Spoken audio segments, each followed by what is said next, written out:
This is the Kitchen Sink WP podcast, episode 389. I program my home computer. We have a server crash, 404 error, page not found, links aren't working, system is crashing, system is crashing, system is crashing.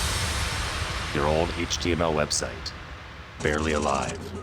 We have the technology. We have WordPress. A new website, better than it was before. Better, stronger, faster.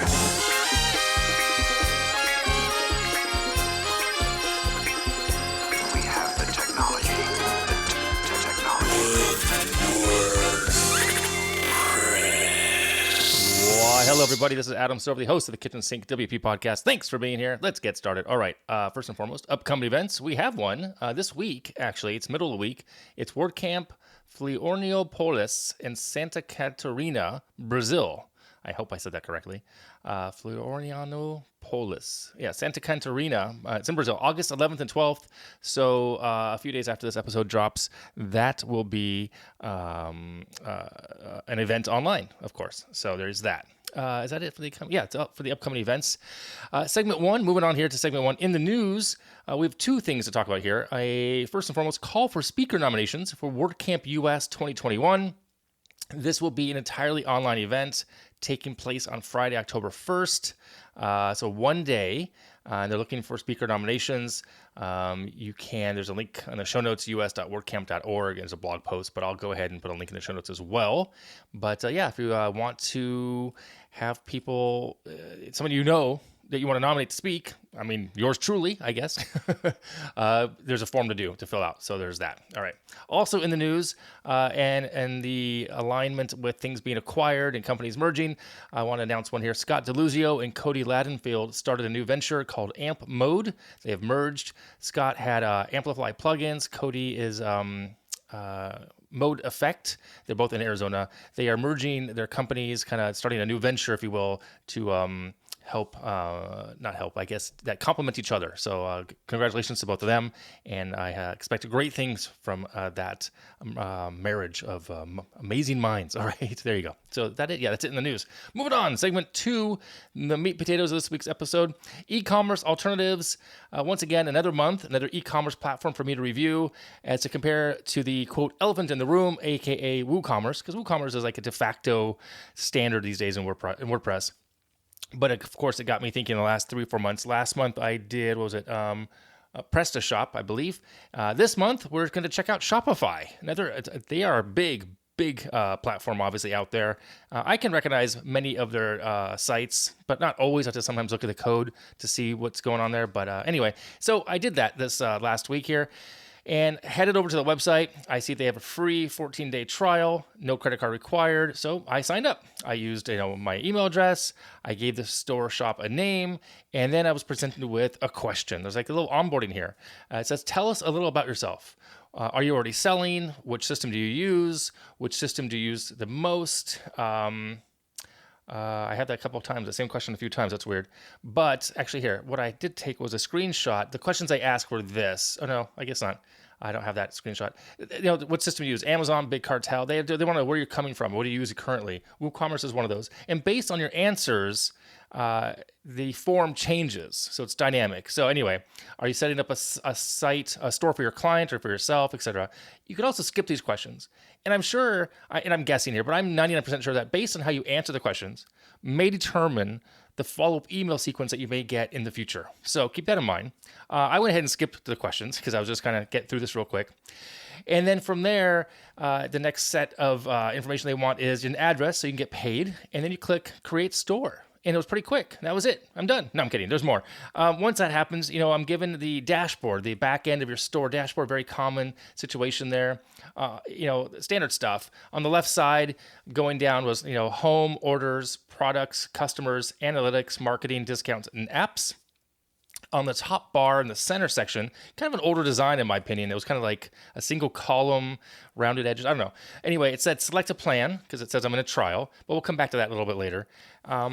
And there were about 5 to 10 more sections down the middle, again, based on how you answer the questions. But the 5 sections that I saw right away were getting started video lessons, which I thought was pretty helpful, like some onboarding. And then subsections were add a product, customize your theme, add a domain, get paid. and under that was verify email.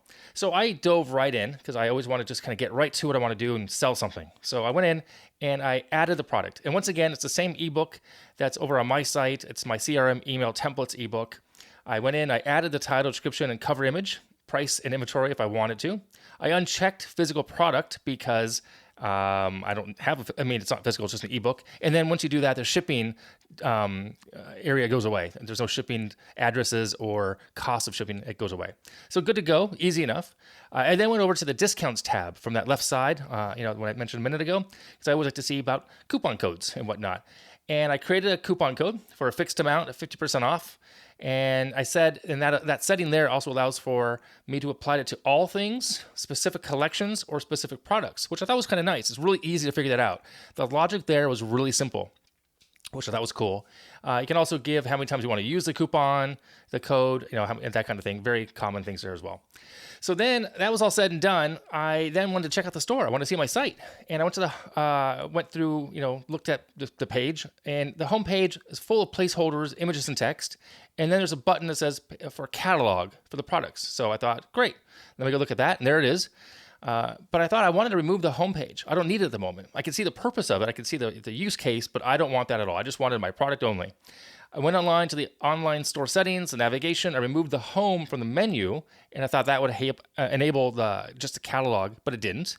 And I spent another 20, maybe 30 minutes trying to figure out how to get that just to be a single page, and I couldn't figure that out.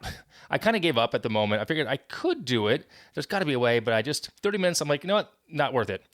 So I then realized that the site itself, if you will, my account had a password on it, and it was going to remain there until I confirmed the email that came in my inbox. I didn't even think about that. So I went back, confirmed the email, and now I could change the password or remove the password, which is pretty cool.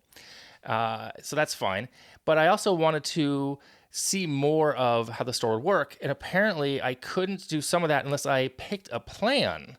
And the plan now wants me to pay, but not for 14 days. But you have to enter a credit card. So that way on 14 days, I would be auto-billed. So here we will now talk about pricing on this because there's always a price for something like this. So basic Shopify plan starts at $29 a month. Shopify, the middle plan is $79 and the advance is $300. So there's obviously differences there. The more you pay, the more you get. 15 staff members versus 2. So like 2, 5, and 15, 4 different locations. You pay less actually in the payments because no matter where you use for WooCommerce or EDD or Shopify, there's always that 2.9% and 30 cents like for Stripe fees or credit card processing. So with that in mind, the basic at $29, you're going to pay 2.9 and 30 cents. At the advanced level, you're going to pay 2.4 and 30 cents. So there's always those fees. It's pretty well spelled out there, and for $30 a month, not so bad. It's not like it's crazy. I suppose if you just had a lot of products, or if you had a lot of staff members that needed access, $300 a month, that's a big nut to cover every month, no matter what, before you sell a thing. So unless you're selling things that are $300 and up, then it's not a problem. So I suppose it all works out. So I confirmed the email, but I did not pick a plan because I'm not going to be using this ongoing. I don't see myself selling anything in the next 13, 14 days on Shopify. If people want to buy the ebook, they can go to my website for right now. So there's that. So conclusions on this. What did I think about it? Well, first of all, I misunderstood something. I thought it was more like a marketplace, like Etsy, but it's not. It's a service. It's a platform that you can build a store on.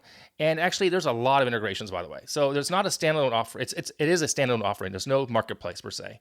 It has a lot of integrations. I dove into that a little bit later after spending some more time with it. And you can actually drop ship stuff. You can do it. There's a lot here that you can really dive into if you want to go that route. If you don't need a website per se, you can do pages here and a blog here as well. But if you just want to get up products that you have on your own or even drop ship other things, not that difficult to do. Just take some time to set it up. A lot of integrations and way more than I can even cover in this little short episode here.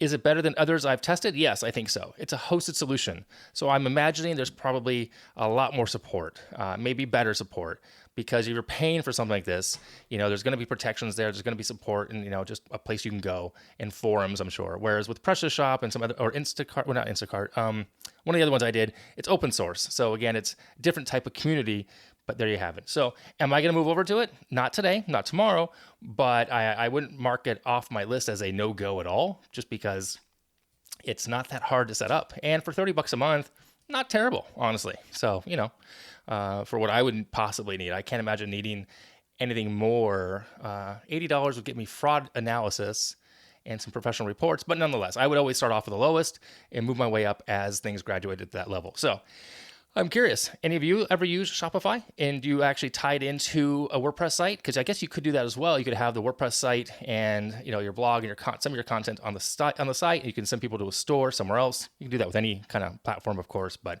it's just a thought. I'd like to hear if you have any insights there as well. Let me know. Shoot me an email. We'll talk about that as well down the line. So there you have it, Shopify. Pretty cool. I wasn't turned off by it. Other platforms I've looked at, I have been turned off. This one, I'm not turned off by it. So there you go. All right. That is it on this. Yeah, that's it for that. Let me move on to segment 3, tip and tool of the week. This week's tip is it's a tool, actually. It's by Joshua Vandekar. I saw he posted something over in a group I'm in. It's called Gravity Hopper. Gravity Hopper lets you set up central dashboards for your form development and management. It's for Gravity Forms. You have to, first of all, have Gravity Forms. I'm a huge fan of Gravity Forms. Been using it for like 10 years. This is Gravity Hopper. It's a separate fee. It's by him. It's not by Gravity Forms themselves, but it's pretty cool. It's like having a single place for all your forms, sections, pages. Pretty cool for management. Pretty neat. So check it out over at gravityhopper.com. There'll be a link in the show notes there as well. All right, I'm going to wrap it up here. If you have any questions, go ahead and send it in via email, adam@KitchensinkWP.com, or use a speak pipe function of the website. If you want to support the show, you can become a Patreon, KitchensinkWP.com/Patreon. You can sponsor the show. There's a form on the website. If you're looking for some support, accountability, and just overall vetting of a business idea, side hustle, want some coaching, that's adamsilver.com. Thanks for listening. See you next week. Now go out and do some awesome things with WordPress. All right? Bye-bye.